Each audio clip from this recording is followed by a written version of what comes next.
My name is Jerry Gill, and today is October 17th, 2008. I'm interviewing Matt Ketchum, former Pistol Pete mascot, in the ConocoPhillips OSU Alumni Center on the OSU campus. This interview is for the O State Storage Project. It's part of the Oklahoma Oral History Research Program. Matt, welcome back to the 50-year reunion of the Pistol Pete mascots. Thank you. It's good to be here. You looking forward to it? Yeah, I am. Yeah, it's going to be a great weekend. A couple of guys already, and they're really pumped for it. Yeah. Have a good time. But sort of coming back, Matt. Just you live in Alaska now. Yeah. And don't come back that often, right? Correct. But it must be fun to get back and meet all the guys. Yeah. Well, what's interesting is with the internet now, it's almost like I can live here because I'm on it every day. My home page is the Oklahoma State alumni page, and so I read the Daily Oklahoman sports page dang near every day, and so. But it is great to get back, and it's first time in this facility, so anxious to see that and see the stadium. And Now, this is a special one. Now, this is the 50-year reunion of the first time that Pete wore the mache head and was on the field. Is that right? Yeah, it's the 50th anniversary when we adopted the Pistol Pete mascot, which is from Frank Eaton's resemblance. And so this is the 50th anniversary. And someone else reminded me this is the 50th anniversary. I mean, sort of unfortunately, but a Frank Eaton, the real Pistol Pete. Frank Eaton died in 1958, so it's a 50-year reunion. Yeah, well. That's true. The 50-year anniversary.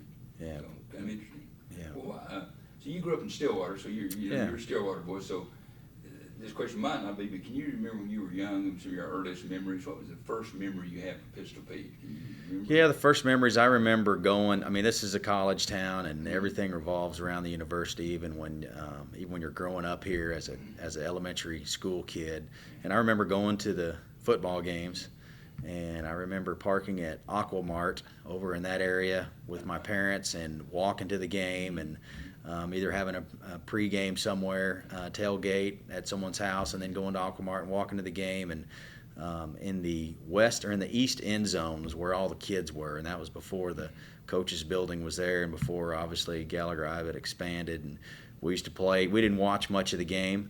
We ran around and played football with paper cups that we'd stuff in each other. And I just always I remember seeing Pistol Pete on the sidelines and. Was always a fixture at any of the events we went, whether it was wrestling or basketball or something. But football is when I really kind of first remember him. I think he's pretty cool dude. Oh yeah, I thought it was great. I was always intrigued by that. And then when I was in junior high, a guy that I knew from Stillwater named Don Giles became Pistol Pete. And I just knew him from Stillwater High. He was a pretty good athlete, pretty good student, and he knew my older brothers. And I remember when I was in junior high and he became Pistol Pete when he was at school, and I remember that thinking that was a possibility at the time. So yeah, cool, that's great. And Don's coming back supposedly. So as we describe you're a Stillwater boy, so it's a little bit different. So did you have any choice about coming to OSU? Was it a family? Yeah, I did. My father did go here, and my oldest brother Daniel was going here, but I did not want to go here for junior high. Freshman, sophomore year, I was interested in going somewhere else. I did go to a couple years of high school in Alaska, and so I was thinking East Coast. A lot of kids in Alaska go out of state to college, and so I was kind of somewhat influenced from that. But I came back to Stillwater for my junior and senior year of high school, and really kind of fell in love with the school, and then realized that the university activities are much different than the community activities, and that it was a pretty great time. I think it was when I went to a fraternity party that my brother was in and realized there's more to this than I had seen being in high school. And so... we might want to tell some of those stories. Yeah. Just kidding. You speak of that, though, maybe we ought to start, first of all, and say, talk about your OSU experience a little bit apart from being Pistol Pete. What were some of the other things you were engaged in, some of the activities you were part of? Other than Pistol Pete, right, well, I was hugely influenced by my brother that went here, and I really kind of followed him when he joined the same fraternity that he did, and he had excelled academically and had a great social experience, had lots of friends with common interests, and so I kind of naturally fit into that. and really followed him, and only had your son was the only other son that had joined the fraternity, the same one that I had, and so, but it was guys with common interest, and so my best friends now are still some of those guys. Kent Walstead, who was a Pistol Pete the year after I was, Gary Johnson, Jeff Wood, Greg Tons, and then guys from really all over the state. And so I was inspired by some of their stories, where they'd come from, some smaller towns, some bigger towns. And so I got involved in stuff at the university, and I knew what I wanted to major in, which was construction management, and I declared that as an incoming freshman and graduated with that, and still am in the business. But I got involved with the student council and engineering, and got involved with some of the academic fraternities that they had for sophomores and stuff. I actually was named top 10 freshman my freshman year.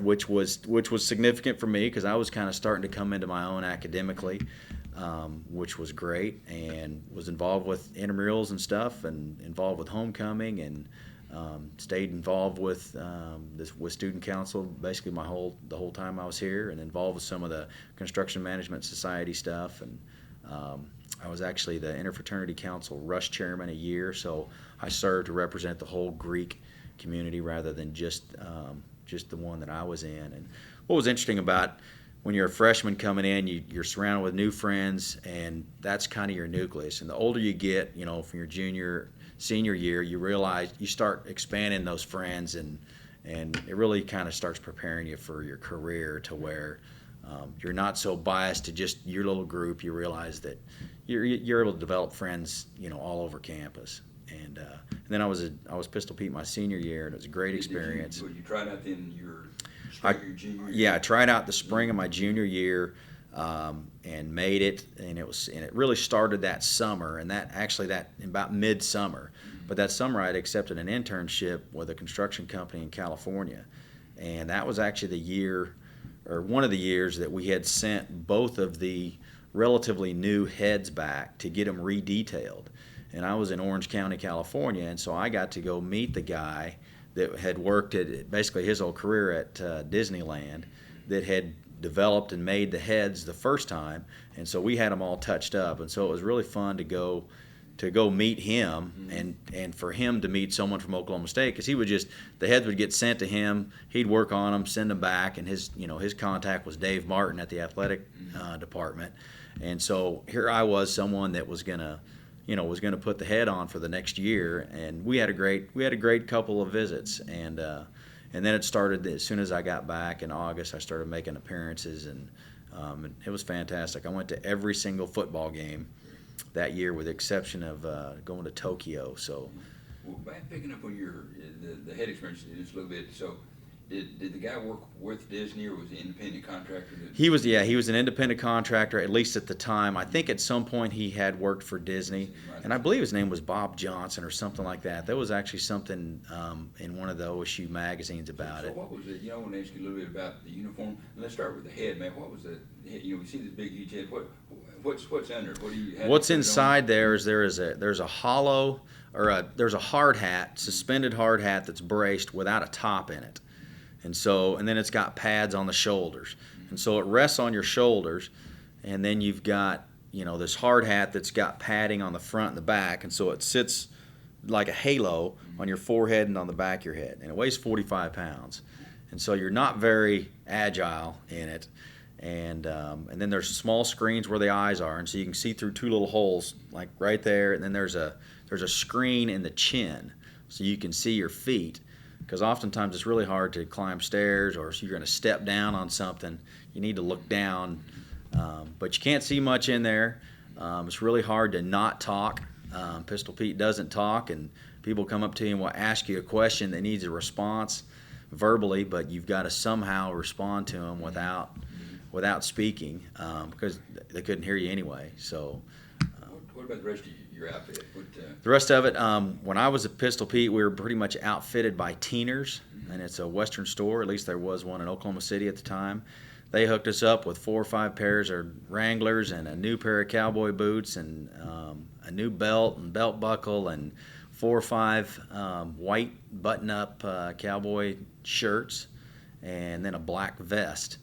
and that was pretty much the apparel uniform. But Pistol Pete also had a couple of 357 6-shooter revolvers and a double barrel shotgun.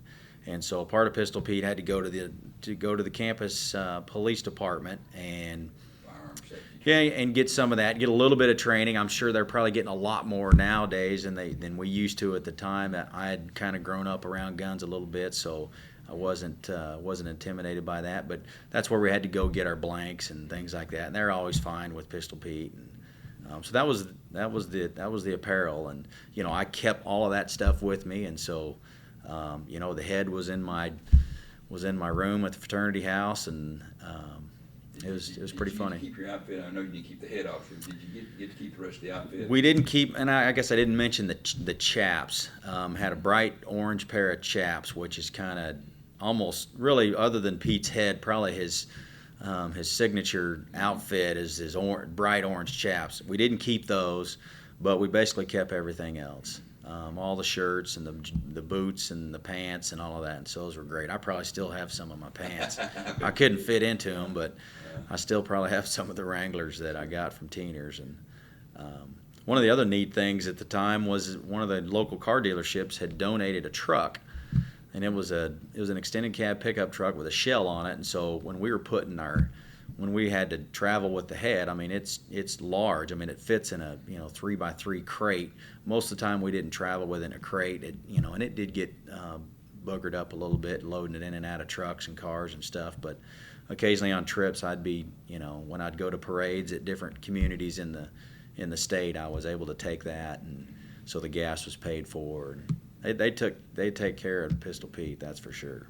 Well, Matt, stepping back again, what finally, you waited till your senior year. What sort of what was your decision to finally decide to be Pistol Pete? Well, I was dating a pom-pom girl at the time, and so I learned more. I got to see more about what Pete did, and the guys in front of me were Jack Mills and Jack Franks, or Lance Mills and Jack Franks, and so I'd kind of seen them. And some of their activities, and got to see what they were doing. And you're ambassadors. You're not just you're not a cheerleader.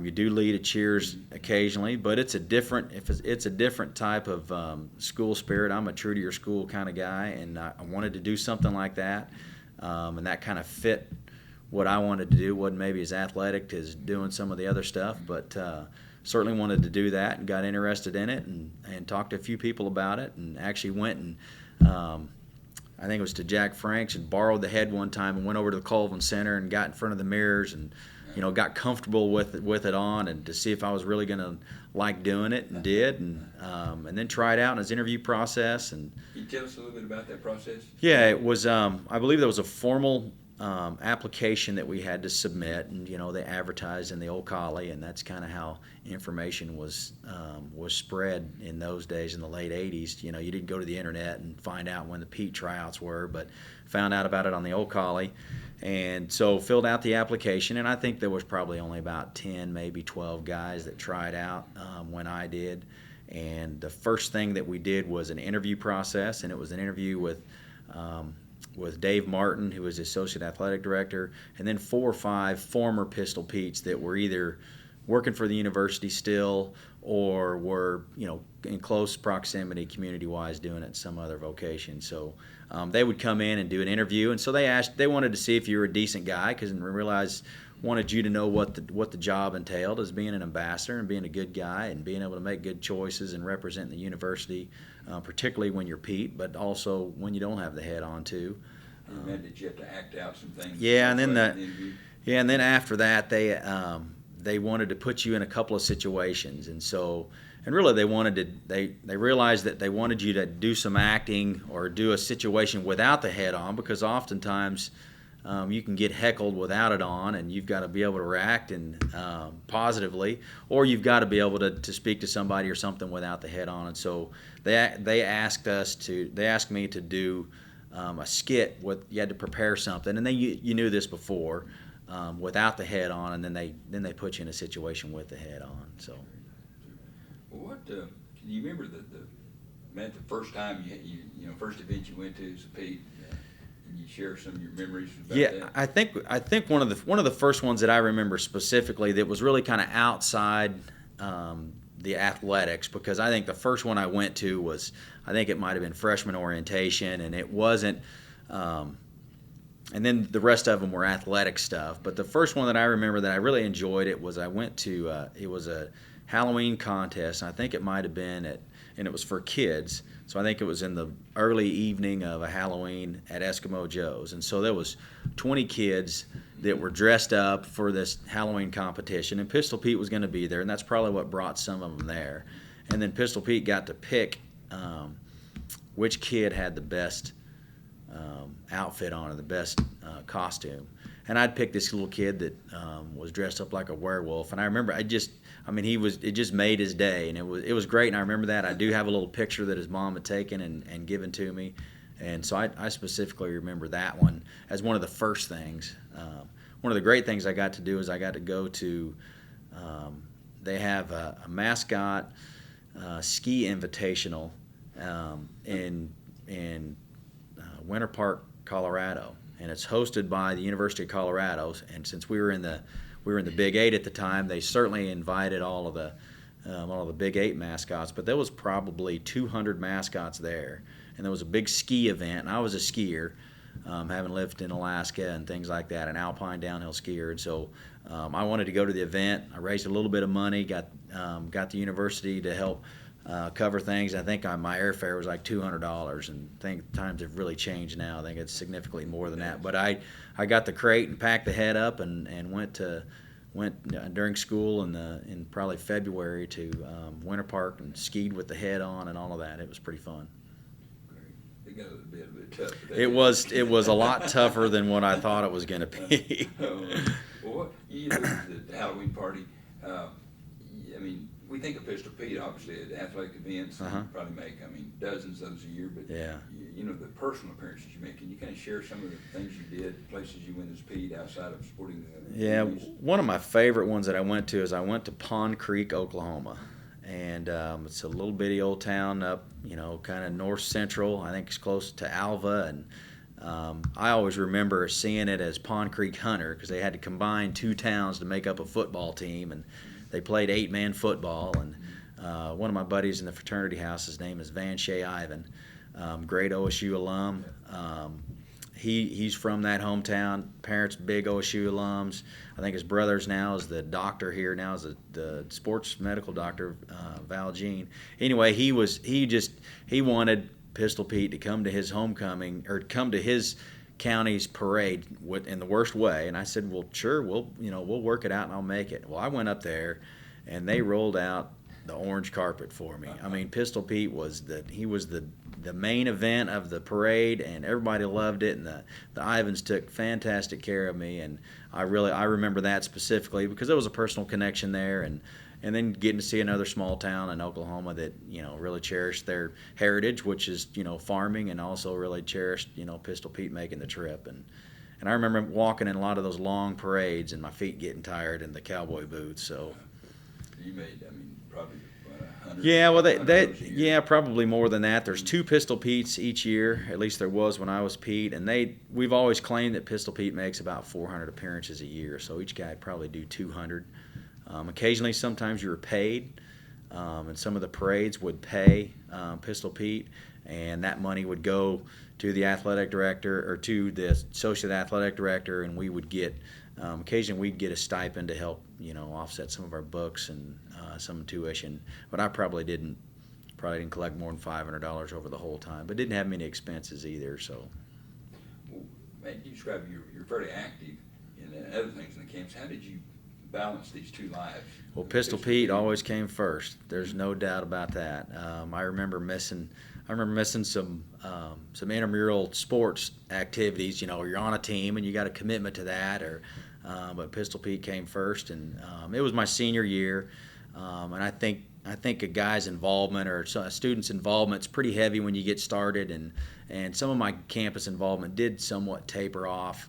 As you get older, you get closer to graduation, you're not as involved with some of that stuff, like maybe some of the homecoming events that our fraternity was in, and so starting to look towards your career, and I was doing the Pistol Pete thing, and so I don't recall it being much of a challenge juggling some of my other activities in that, and academics were able to study on the trips and what have you. What your Matt, you had a chance to view it as a kid and then in college for a while, your senior year. What was your expectation, looking at it, your thoughts of your experience at the time as Pete, now looking back on it, how do those differ?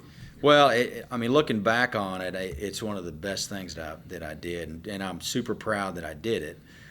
It's funny, where I live now, people find out they're not, I'm in Pac-10 country in Alaska, and they're not too familiar with the Big 12 other than our football and stuff. But when they find out I was a mascot, it gets a chuckle. And most people think of a mascot as maybe some purple chicken doing backflips off of a mini tramp. But so I get a chance to talk about the heritage of Pistol Pete, and it was named after a real man, Frank Eaton. And another thing that's interesting in Alaska, there's a lot of people from Wyoming up there, and Wyoming, the University of Wyoming, has Pistol Pete as their mascot and has the same caricature as our Pistol Pete. So does New Mexico State.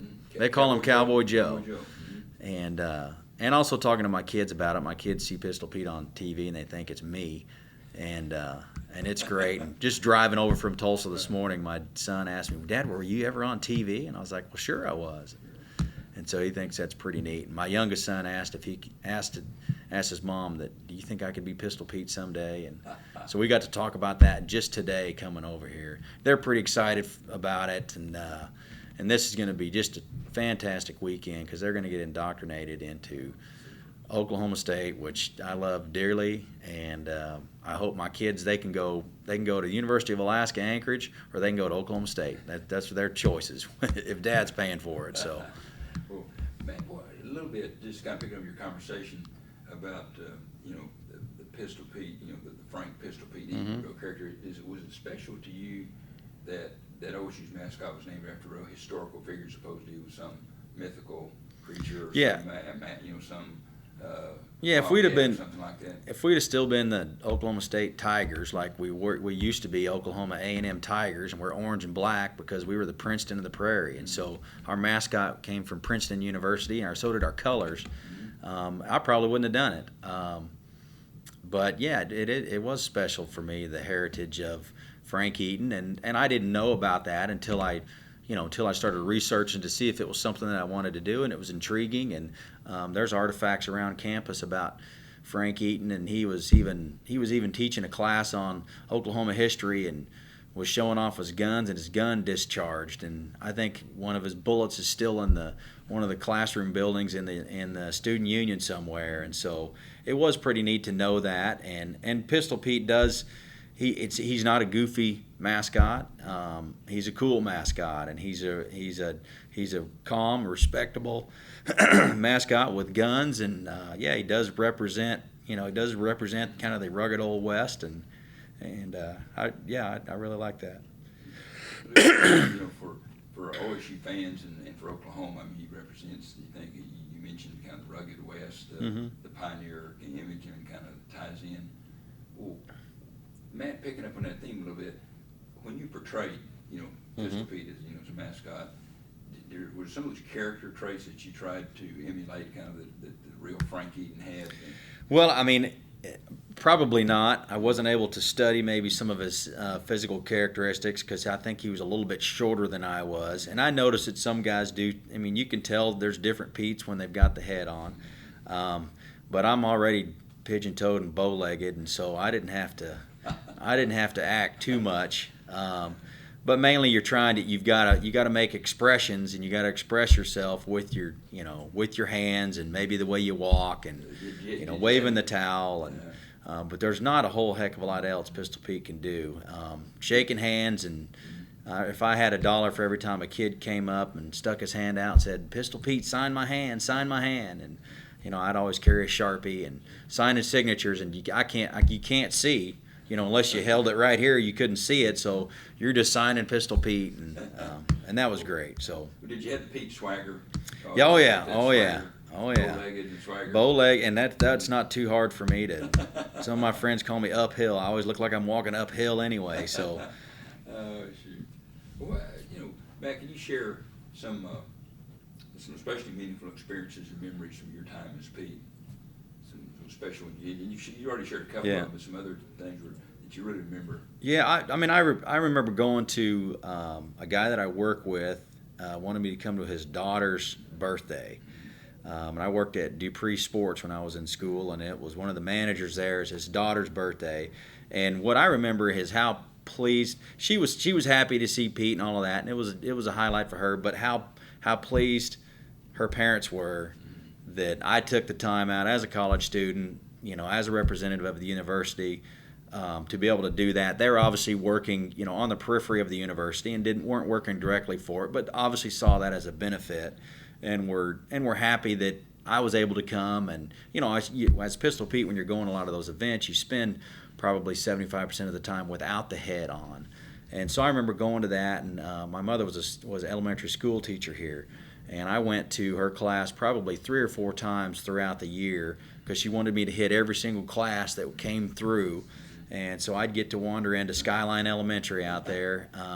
Where I met Derek, where you met your son out there, and where he used to go, and so going to that and seeing how pleased my mom was and how proud she was that I was doing, and it wasn't necessarily any type of accomplishment that I had done, but it was just those people's admiration and appreciation for not only what I was doing, but for the university as well, and kind of what it represented. And you're talking about the kids, is that pretty special? You go to birthday parties. Yeah. The schools, and you get notes back from them, so on. It's always a pretty special. The kids love Pistol Pete, and that really probably is a lot of kids' first memory or their first impression of Oklahoma State is Pistol Pete. If they've gotten a chance to see Pistol Pete up close, or gotten a chance to shake his hand, or get a picture signed from him, and so I'd certainly realize that. I'm kind of like that. I like little kids anyway. I'm coaching now, and that's my joy, is seeing kids improve and seeing kids, sparkling eyes light up, and they certainly do when they see Pistol Pete. And my kids love it too, and so I'm excited. I'm going to get to put the head on tonight at the hoops event.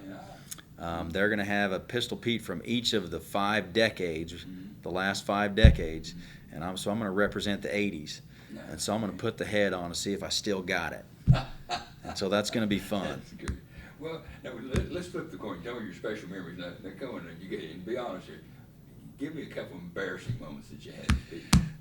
One of the embarrassing moments was I was at the competition where all of the cheerleaders and the mascots go together at the end of the summer, prior to the school year starting, and it's a competition with all other universities, and it's training and it's thing for the year. And so the mascots had their other little events, but when the competition came together, your whole school represented themselves. The cheerleaders with Pistol Pete and the pom pom girls with Pistol Pete. Well, I had learned to spin the 357 revolver on my hand pretty good, but when I spun it, I always wanted to spin it and then shoot it real quickly, and so I thought, you know what? Every time I spin it, it takes me a little time to get it cocked in order to shoot it, so I think I'll just cock it before I spin it on my finger. And it's firing just a blank, and so, if it's dark, here's a flame that comes out the end of it. Well, I cocked the gun and spun it. Well, it went off as I was spinning it, and it shot right up my arm. And I would have sworn that my arm was on fire, although I had no idea to look because I couldn't see. And so one of the other Pistol Pete was watching and noticed that I had done that it went off as I was spinning it. And then he could see that I was trying to put the fire. Yeah, I thought my arm was on fire. I was trying to. So that was pretty embarrassing. There was another time where it was with the gun again, and a little kid I was standing, watching an event, and a little kid had got the courage finally, probably 3 years old, to walk up to Pistol Pete. and walked right up to me and was in my blind spot. I couldn't see him here, and I couldn't see him out of my chin. But he was 2 feet from me. Well, I got the gun out and started spinning the gun, and it was going about an inch in front of this little kid's face. And finally, someone came up and grabbed my arm, and I put it in and got it to where I could see this kid. And he was still standing there just petrified because I'd spun. I'm sure his parents were probably wondering what in the world is going on. So I was a little bit embarrassing. But that's what's great about being Pete is, your face turns red, but no one can see that. But I was able to I had to express myself with my hands over Pistol Pete's face. But those were 2 pretty tough times. Matt, being Pistol Pete, sort of being that persona for Oklahoma State, did that carry sort of a special responsibility with it? Yeah, I certainly saw it as an OSU ambassador. I was even trying to explain to my kids today, what does it take to be Pistol Pete? Well, I was explaining to them you have to be an ambassador, and my wife was laughing because they're 9 and 6. Well, they don't know what an ambassador is, and so. But I took on that responsibility as being an OSU ambassador, and I enjoyed speaking to alums and went to several alumni events, and they're always interested in, who's the guy under the head, and so I like that, and I certainly saw it as a networking and a marketing opportunity for myself that, hey, I'm a senior, I'm looking for a job, I'm in construction management, if you've got a construction company, I'm looking for work, so I enjoyed doing that, and I certainly do now, and it's really special to me to tell somebody that I was Pistol Pete, and everybody gets a little chuckle out of it, but they think and kind of shake their head, and well, that's pretty neat, and so I really like it. Did you feel a special sense of responsibility to sort of what you did and didn't do in public, your actions and so on? Yes. Particularly, as Pete. Yeah, certainly. A lot of people knew that I was Pistol Pete, at least those that were my friends, and so yeah, there was a sense that. I was still Pete even when I didn't have the head on and when I wasn't with the spirit group. And so, yeah, I took that on, and I knew I represented the university even without it, too. And I was looking for a job heavy, too. So. Well, all the Petes are coming back together. Yeah, there's 53 coming back. Wonderful. Gosh. And does there continue to be a special bond between former Petes? Yeah, there is. My special bond is my best friend was Pistol Pete the year after I was. His name was Kent Walstead, and I think he's going to interview here. Well, I met him. We never met till college, and we've been best friends for 20-plus years. And so he was Pete the year I was. We are the biggest OSU alums outside of Oklahoma, that's for sure. He's in Grand Rapids, Michigan, and I talked to him 3 times the other night during the Missouri game. Great. He was watching it. We always know where each other is. I remember when we finally beat OU 12-0. I think it was in '96 or something. He actually was living in Alaska at the time, and we got together and celebrated that. So yeah, we've got a special bond from our friendship and from Pete for sure. He's bringing his whole family down, and then just knowing Kirk Carter and those guys, and coming back for homecoming, I always know that. There's a former Pistol Pete float, and there's always open arms, and usually there's a guy that was a former Pistol Pete in the Alumni Association working there, and so yeah, it's a great way to connect. That's for sure. What is it sort of looking back? You've looked at some of that, but being Pistol Pete has sort of influenced your life a little bit since.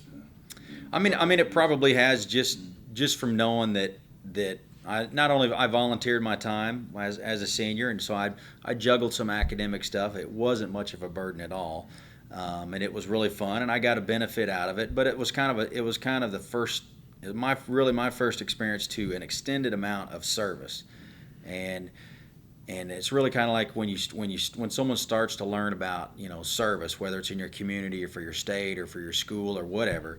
The more you give, the more you receive, and so I really enjoyed that aspect of it, and it was really kind of my first lesson of an extended period of service. The return has been really the rest of my life, and so I've kind of used that and other things when I've been asked to serve.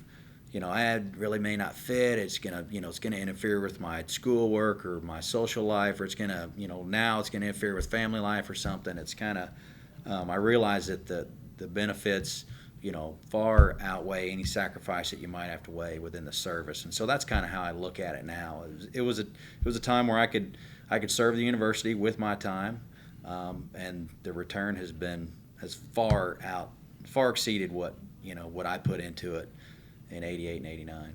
What would you tell an OSU student today? There's things about being a pistol Pete. What would you tell them? Oh, I would strongly encourage them. I'd say that most of the time they're traveling with the pom-pom girls, and that's a great benefit. And you got to take care of them. So no, it's a great experience. You get to interact with really everybody across Oklahoma. You get to travel. That's always fun as a college student. You get to the athletic events. I've gotten to meet coaches, and I got to be probably pretty good friends with Eddie Sutton when they came and played basketball in Alaska a couple of years, and all he knew was, hey, a former Pistol Pete lives there, so he must be a good alum. And so I'd strongly encourage it. It was a great experience. It was great to serve the university, and it's been great for me.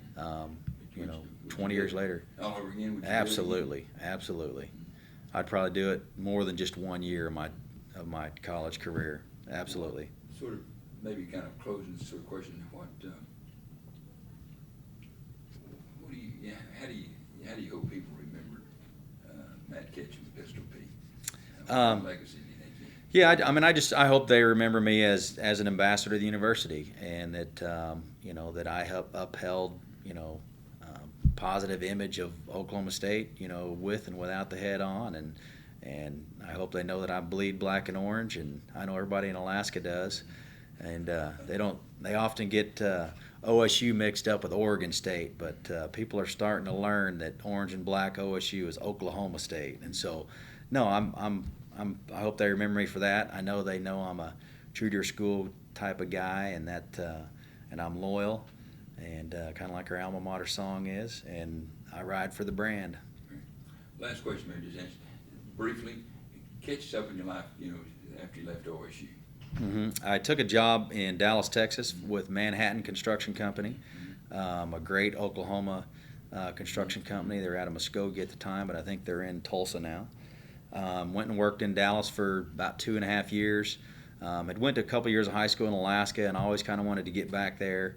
And finally did in '92, and my plan was to go up there for about 4 or 5 years and maybe work part-time, work on the pipeline, and work some construction jobs, work seasonal, and then eventually make it back to this area. But that was 17 years ago now, and I'm loving it. Got 3 kids. Met my wife up there, although she's from Arkansas, so when we come down here, we're able to travel in between Oklahoma and Arkansas and kind of visit everybody. But I'm in construction management, which is what my degree was in. I've worked for the same firm now for 17 years.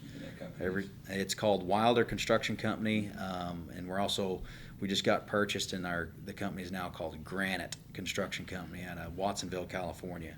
And we're a heavy highway civil contractor, so we're grading and paving contractor in Alaska, and we ski and play hockey and fish a lot, and I brought down a bunch of smoked salmon this weekend that everybody in Oklahoma loves. So life is good. I'm living the dream as far as I'm concerned. So last question, I'm going to give you kind of political open here. Now, your hometown is, and who else lives in that town? It was Sarah Palin. Went to high school with my wife. She was 1 year ahead of my wife, 1982 graduate of Wasilla High School, and I live in Wasilla right now. And in my neighborhood, Sarah's parents live a couple blocks over, Chuck and Sally. Great people. You take them, put them in Oklahoma, you never know the difference. Great people, and I've seen CNN and MSNBC and TNN, all these news stations driving through my neighborhood, going to the Heath's house. So it's pretty funny. So, and she's a great lady too. Kind of turned things around in your hometown quite a bit. Yeah, it has. On the map now. Yeah, Wasilla is on the map, but it's still just a couple stoplights, and we just got our first Target open last week there, so we're big time now. We've had Walmart for 4 years, but it's a small town, and I like it. It's spread out, sprawl type community, but it's nestled in between these mountains in Alaska and rivers, and about 40 miles north of Anchorage, and it's a great place to live, and I'm anxious to have my kids grow up there. Was there anything left out? I mean, I know you want to get to your kids and kind of get back to stuff, but anything else you'd like to mention, Matt? That Boy, I you don't- didn't bring up? No, I don't think so. Okay. We I don't appreciate think it so. very much. You bet. And have a great weekend. I know I will. Okay.